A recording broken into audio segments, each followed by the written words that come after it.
وسلم کو ایک دن آپ فرما رہے تھے جب رمضان آ گیا، فرمایا کہ اگر بندے جان لیں، اگر ایمان والے جان لیں کہ رمضان کیا ہے تو میری امت یہ تمنا کرے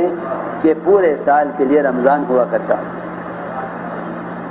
بجائے رمضان ایک مہینہ ہونے کے پورے سال رمضان ہوتا۔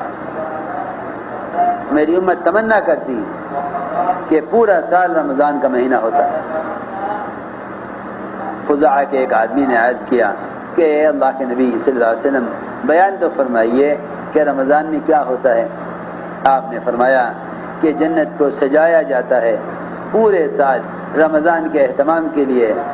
اور روزے داروں کے استقبال کے لیے۔ جب پہلی رات ہوتی ہے رمضان کی تو عرش کے نیچے سے ایک ہوا چلتی ہے، ایک خاص قسم کی ہوا عرش کے نیچے سے، اور وہ ہوا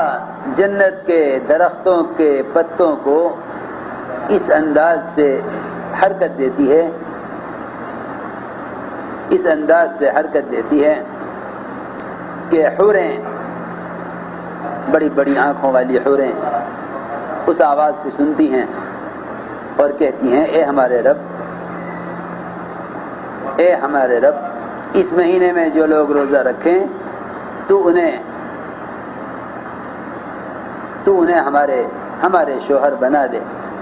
اور ان سے ہماری شادیاں کر دے۔ اس مہینے میں جو روزے رکھے ہیں رمضان کے مہینے میں تو ان سے ہماری شادیاں کر دے اور ہماری آنکھوں کو ان سے ٹھنڈا کر دے اور ان کی آنکھوں کو ہم سے ٹھنڈا کر دے۔ اللہ، یہ حوریں درخواست کرتی ہیں اللہ سے، اور یہ جو ہوا چلتی ہے یہ جنت کے پتوں کو اس طرح ہلاتی ہے کہ اس سے ایسی آوازیں نکلتی ہیں اور ایسی خوش دل آوازیں ہوتی ہیں کہ ایسا گانا یا ایسا بجانا دنیا میں ہو ہی نہیں سکتا، ایسا ترنم، اور اس کے اندر سے ایسی آوازیں بجتی ہیں کہ وہ جنت کے درختوں کے پتوں کو وہ ہوا اس طرح حرکت دیتی ہے کہ اس سے ایسا ترنم اور ایسا باجا بجتا ہے کہ دنیا ایسی آواز کے بنانے سے عاجز ہے۔ فرمایا کہ جو بندہ رمضان میں روزہ رکھتا ہے اس کا ان حوروں میں سے ایک حور سے اس کی شادی کر دی جاتی ہے، اور وہ ایسے خیمے میں ہے کہ جو خیمہ موتی سے تراش کر بنایا گیا ہے۔ ہر عورت یعنی ہر حور پر، ہر حور کے اوپر 70 جوڑے ہوتے ہیں، ایک عورت نے پہنے وہ ہوتی ہے، اور وہ 70 جوڑے، یہاں تو تمہاری بیویاں ایک جوڑا پہنیں گی وہی نظر آئے گا، وہ ایک ساتھ 70 جوڑے پہنے ہوئے ہوں گی اور ہر جوڑا الگ نظر آئے گا، یہ نہیں کہ ایک جوڑے کے نیچے دوسرا چھپ جائے۔ 70 جوڑے ایک وقت میں پہنیں گی، اس طرح کہ ایک جوڑا دوسرے جوڑے سے چھپے گا نہیں، اور ہر جوڑے کا رنگ الگ ہوگا، کسی جوڑے کا رنگ کسی جوڑے سے نہیں ملے گا،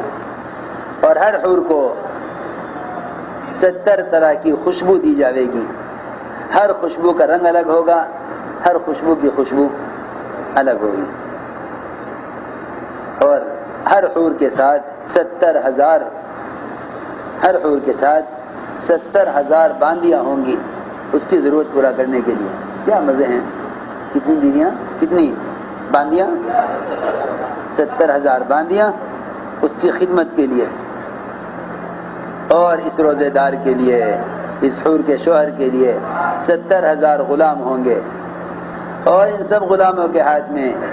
سونے کے پیالے ہوں گے، جن پیالوں کے اندر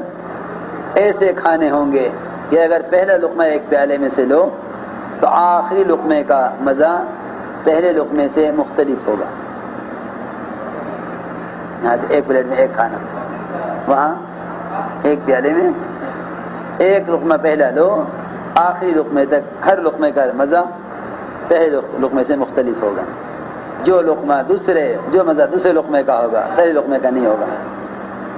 اور ہر حور کے لیے 70,000 مسحریاں ہوں گی یاقوت کی، سرخ یاقوت کی، سرخ یاقوت کی 70 مسحریاں، ہر مسحری پر 70 بستر ہوں گے ریشم کے اور دیباج کے۔ اس کے شوہر کو بھی یہی دیا جائے گا۔ صحابہ کرام نے سارا سن کر عرض کیا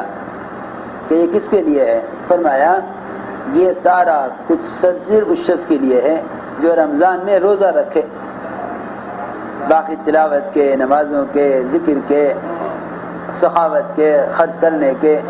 ان سب کے اعمال کا اجر اس کے علاوہ ہے۔ سارا کچھ صرف مطلق روزے کے لیے ہے۔ سوا ما عمل من الحسنات، جو سارے اعمال کیے ہیں اس کے علاوہ ان کا اجر اس کے علاوہ ہے جنت میں۔ یہ سب کچھ تو صرف روزے پر ہے۔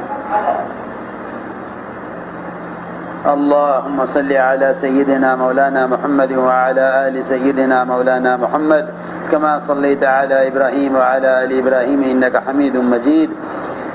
ربنا ظلمنا أنفسنا وإن لم تغفر لنا وترحمنا لنكونن